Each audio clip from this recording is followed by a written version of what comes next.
We are live. All right. Councilmember Valdeviacal is there, even though we don't see her. Okay, perfect. Not a problem. All right. We will call this Policy and Finance Committee meeting to order here on, I don't know what today is. Maybe it's a Tuesday, March 21st. It's only Tuesday. Boy, it's been a long week already. All right. With that, our first order of business is to elect the chair for 2023. Do we have any nominations?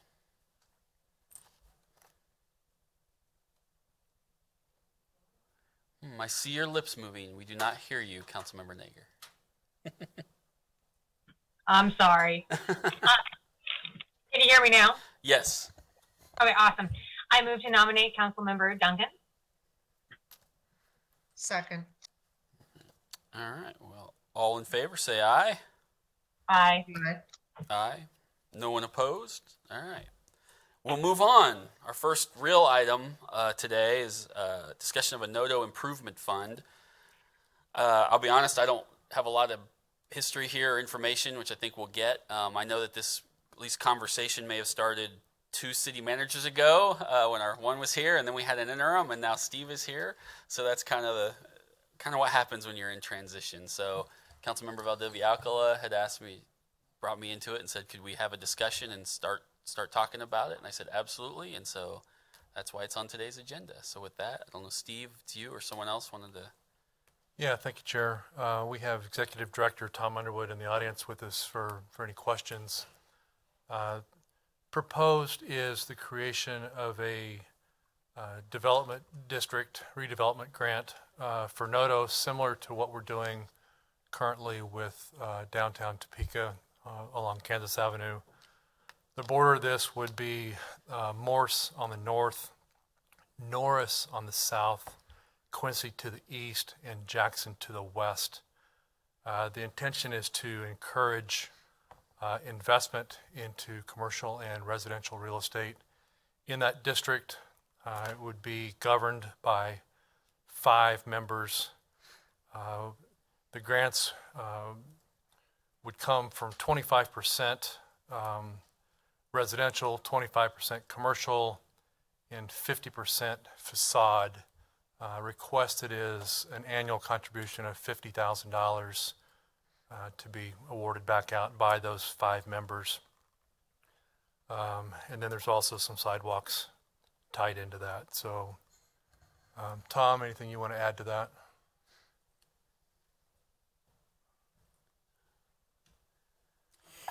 Yeah, just to clarify, thank you, by the way, for the opportunity to present today. Just to clarify a little bit, those boundaries are congruent with the Business Improvement District boundaries that was recently established in NODO.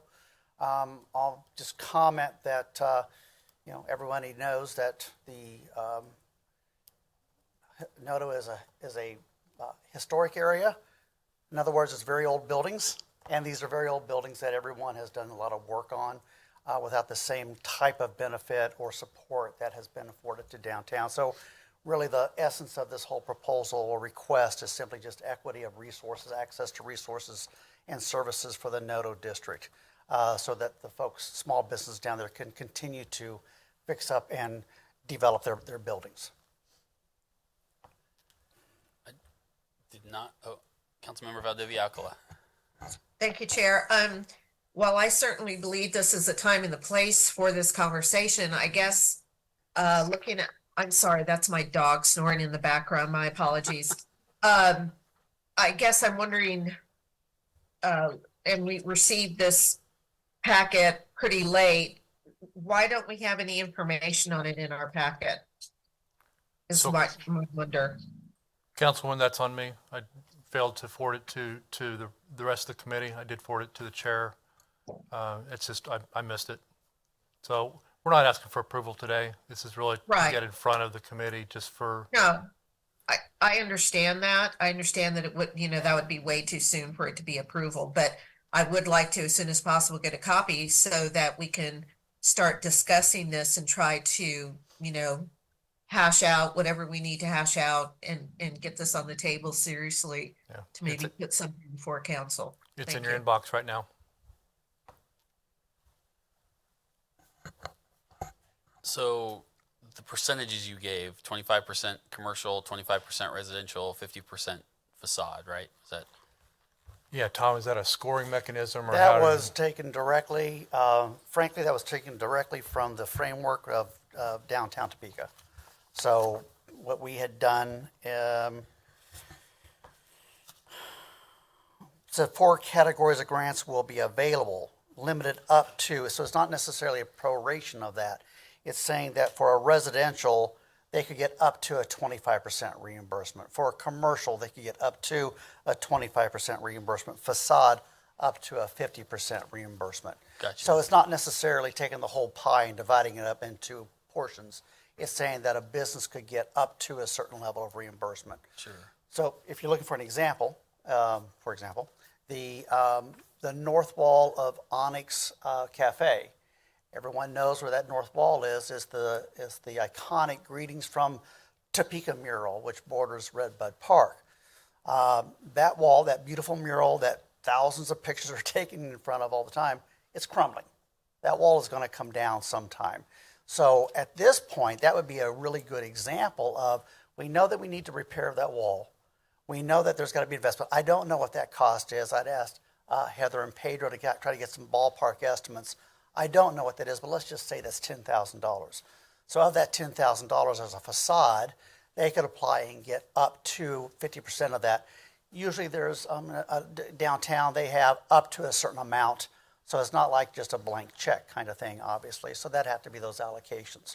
But that's just a really great example that everybody can recognize. That wall needs to be repaired sometime in the very near future.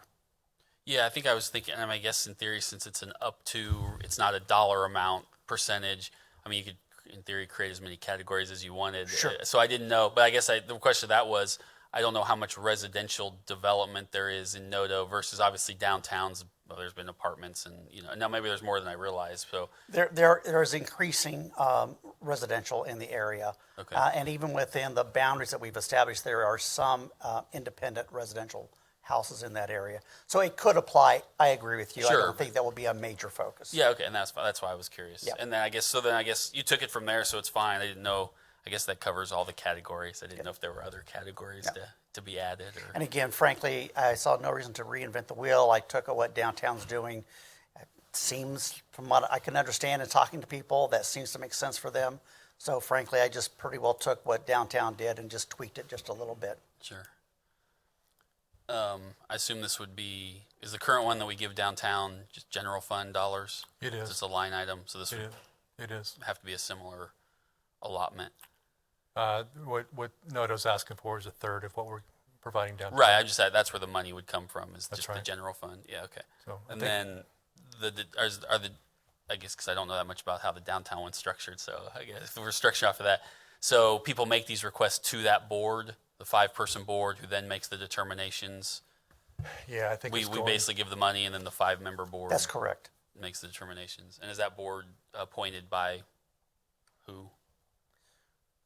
what's being proposed for this one is 2 members of the Nodo BID committee, which is appointed through council. 2 members of the Nodo board of directors who are not from the Nodo district. Sure. And then 1 individual who is a staff member at Nodo. Okay. That's what's requested. No, that's fine. Okay, just curious.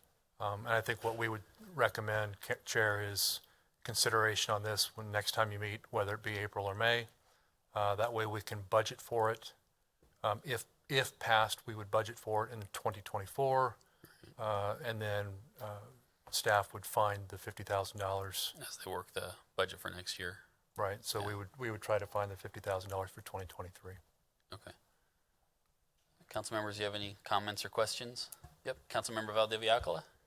So this would be annual, 50,000 from the general, That's what's been requested. Yes, ma'am. no length of time, just like it is with downtown, continuous, correct? Correct. Thank you.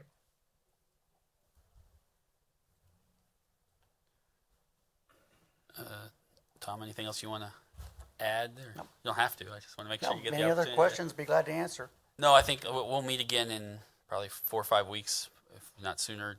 Look at this and some other stuff, and then hopefully get the rest of that information, and then be able to give staff some direction, like you said.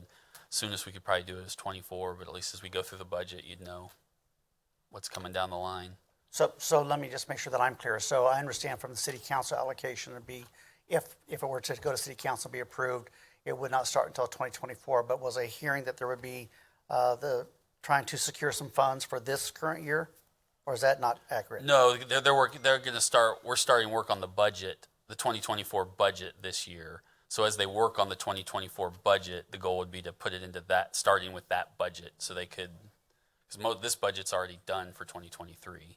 So we don't have. I mean, we'd have to find it from somewhere if we I had it right understand. now. But at least we could start giving them direction, moving. I mean, we can have a different discussion about that later, but that's at least now give staff direction to start putting it into the budget for 24, so that can be approved by the council. So Chair, I might add in here one thing that certainly is up in the air right now is this whole sales tax thing at the legislature. I'm pretty sure that the House has effectively killed Senate Bill 248, but I'm also hearing that there may be other ones coming. So we may not be able to make a full decision until Right. after the close of the legislative Yeah, session. See what they do to us. So call your legislators and tell them to calm the hell down. Leave our local sales tax alone.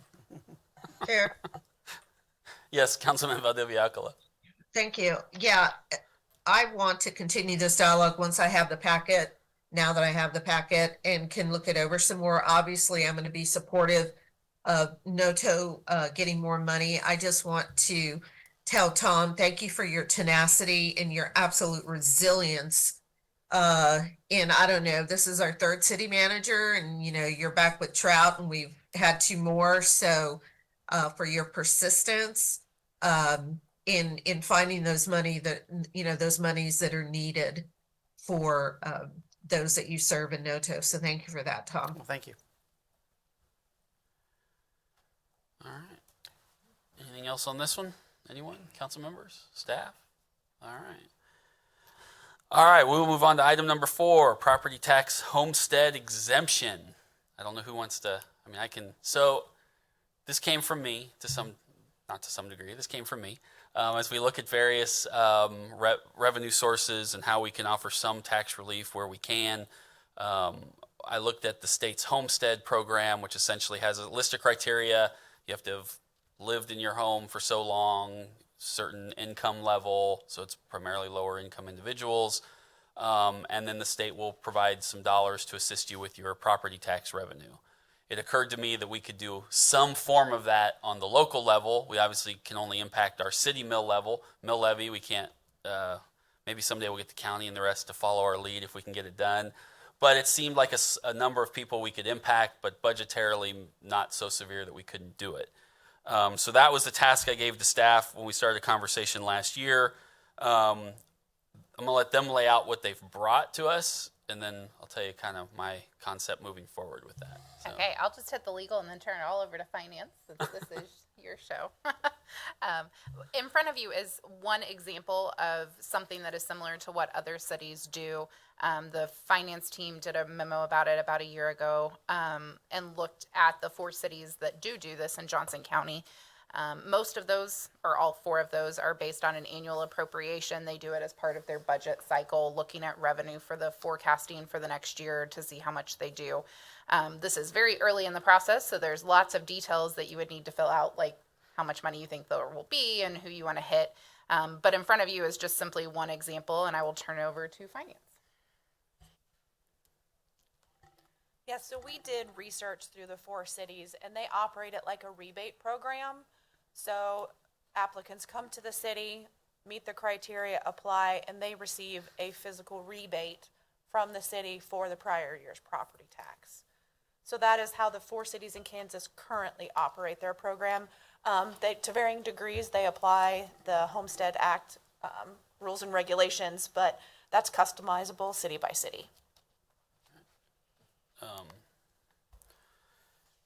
And so after I read this proposal, 2 things. I said, I could live with this if this is what other people are doing and this makes the most sense for us. Great, this can be the plan we move forward with. My original intent was to try to make it a little simpler, but sometimes is to just sort of follow what was already in state law and then sort of, as opposed to rebating it, exempting from, because in theory, then we're not taking money out, we're just not bringing money in, right? That kind of makes sense if you put it that way. So after I read through this, I did reach out to staff and I said, okay, if this is what we go with, great. I can live with it. It's relief. It's good. However, I've also now given them homework to say, let's look at something that's more in line with Homestead, which kind of lets us just use that program and then tell maybe the county treasurer, hey, just don't bill them for their local mill levy. Now, that may not be legally possible. That may not be clerically possible. And that's what staff will come back and tell us next time we meet. But that's kind of the general idea of putting back out into the world. You have a comment? It is worth pointing out that we already do have another program under the planning department called the Neighborhood Revitalization Program, or AREA, that we do put $500,000 every year into the program that Shawnee County then, like you said, rebates people's property tax. So it's amounts that we don't budget coming in revenue, and there's no cash exchanging hands from that. So there is an existing program for $500,000 that does that. Okay, gotcha. And that makes sense. Yes, Councilmember Nager, and then Councilmember Valdivia-Acala. Thank you, Chair. So my only issue with the fact that this would be a rebate program rather than just going ahead and exemption is that these struggling citizens would still need to have the money up front. And so that's one of the things I think that Chair Duncan already kind of covered this as far as exploring our different options. But that would be the one thing I think it could improve it. However, if I'm not on the staff side, I don't know all the ins and outs. So that's my one reservation at this point. But that's just more of a statement, not necessarily a question. That's all I have. Thank you. Councilmember Valdivia-Acala? Ignore the dog. Do we have a list, or, I mean, I know I could find it somewhere, but can we get something that shows the guidelines for the Department of Housing and Urban Development's income guidelines for 2023? Just so we can have that. I know I have it somewhere. I don't, for some other committee or for some other issue, but just so I can staple it on to this one. And I think that I'm agreeing with Councilwoman Nager in that the exemption, right, Councilwoman, you're more for the exemption than the rebate. And for those that barely scrape together day by day, I think that makes a lot of sense. If there's anything that we can make happen in that way rather than a rebate, I think those that would benefit or could benefit from this program would be beyond thrilled. So hopefully we can make something work that way. Councilwoman, we're sending you the guidelines now. So I want to clarify that we're all using the same definition of rebate, because sometimes a rebate doesn't actually mean money goes back and forth, but in this case, would it? They would pay it at some point and then we'd rebate it back? Yes, okay, that and that's is how fine. I other just want to make cities- sure we're Yes. using the same language, because sometimes that doesn't happen. The only other question I had, if we go with this model or some version of it, is I believe as it's written, it would have to be approved on an annual basis. Is there a way to continue to give discretion to the city manager as outlined here, but not have to have it renewed every year? You could write it as a never-ending program subject to annual appropriation as part of the budget. You would need to annually appropriate the amount that's available, regardless of how you do it. If it's an exemption that you're telling the county exempt up to a certain amount, but I'll look, but I think under cash basis, you would still need to at least do like a budget proviso at budget time that you intend for the program to continue. And I'd be good with that, and I still want to make sure the city manager has the budgetary discretion. I just don't want 2, 3, 5 years from now when we're all not here for some angry council to say, I want to get that money back, right? Or at least they have to work a little harder for it through the budget proviso than it coming up every year. So that'd be my only, if there's a way to keep the essence of what we're doing but make it a little more long-term, that would be great. All right. Well, there's the homework. Sorry to put more on you. Hopefully Hopefully it won't be too much, but it'd be nice to, especially if, as we can move towards this as we get to budget time again for next year too, that'd be good. So give us some kind of time frame there. Any other questions or comments, council members? All right. Well, anything else, staff, you want to add before we move on? All right. Next thing on the list, ARPA grant update. All right, thank you. Today in your packet, you'll have a memo that Finance prepared a couple weeks ago.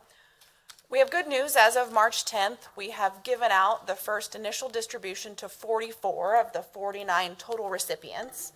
That's roughly about $4.2 million of the $5 million initial payout.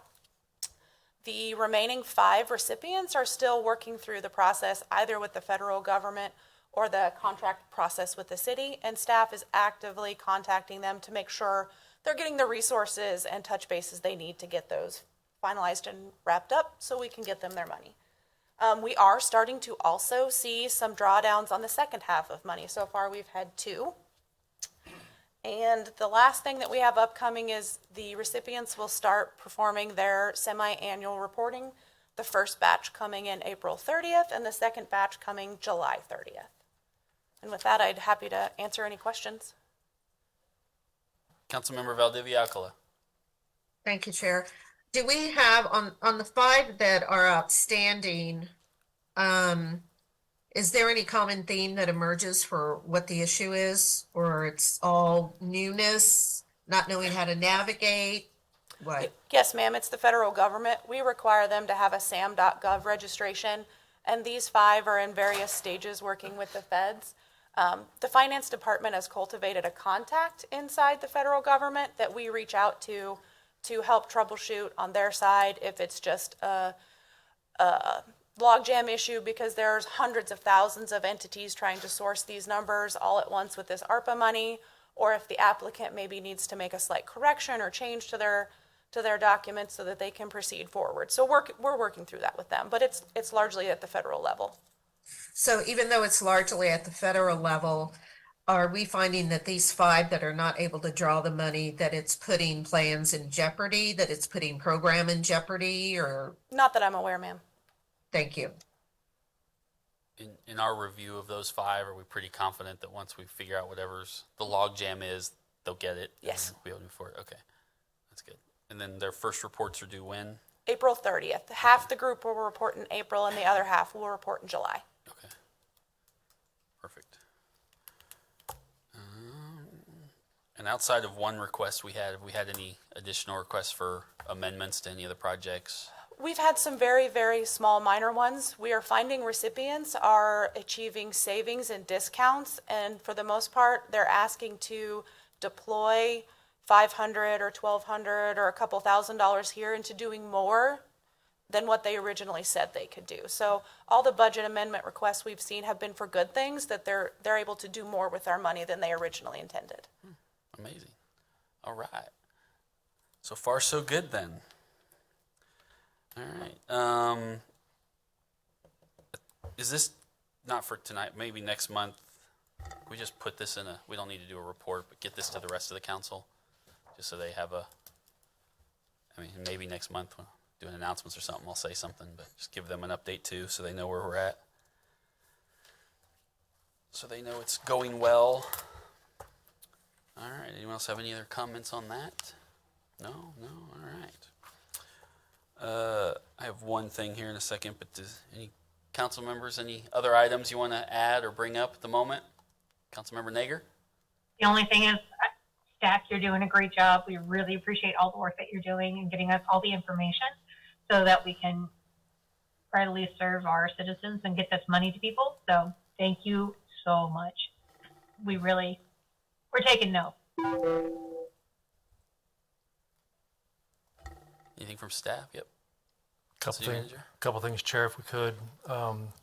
First off, we've had a couple questions come to the Finance Department in regards to some bank foreclosures from constituents, just wanting to make sure that the funds that we have at the city are safe. I think the finance team will tell you that we're well covered. I just want to make sure that that's out there so the public doesn't need to be concerned there. So we haven't bought a lot of gold and buried it under City Hall just in case. Guarded by leprechauns. And then the second thing is, just for this committee's purpose, we'll vote on, or propose to council on April the 11th for allocation of unused funds from 2022. It looks like we're going to have as much as $1 million more than what was shared with you last month. We got our final sales tax results in from December, and so there's going to be a little bit more than what we thought. Anything else from staff? All right, well, to that point, is April 11th the second meeting of April? I can't, weird schedules, Easter. The one thing I thought I'd bring up, because it was discussed multiple times last year in this committee and the year before, was obviously the Housing Trust Fund and the Land Bank program. I've been getting questions about that. We held those meetings last year, primarily with Bill Fyander, who's now gone, but we've been working with staff to continue those conversations. A lot of us spent time out in the community meeting with various organizations to get their feedback and ideas and information, and we've tried to take all of that knowledge and information that we've gotten to develop a plan of some kind. It's not totally done yet. I have another meeting this week with staff to see where we're at on some of that stuff, but I believe the plan is at that April 11th meeting for me to stand up in front of the council and put all our hard work in front of my colleagues and beg for their support and see where that goes. But I wanted those folks who've been asking to know that there's nothing completed yet to have a real conversation about. There's still a couple weeks out, but April 11th will be sort of a first run to the public and to this council, and then we can engage all those conversations again about what do you think and where do you want to go from here. So since I've had those questions, I want to let them know that's the plan, so coming soon. With that, anything else from council members? Nothing else from staff? All right. Well, then I will adjourn this meeting. Everyone have a great, it's only Tuesday, so Tuesday.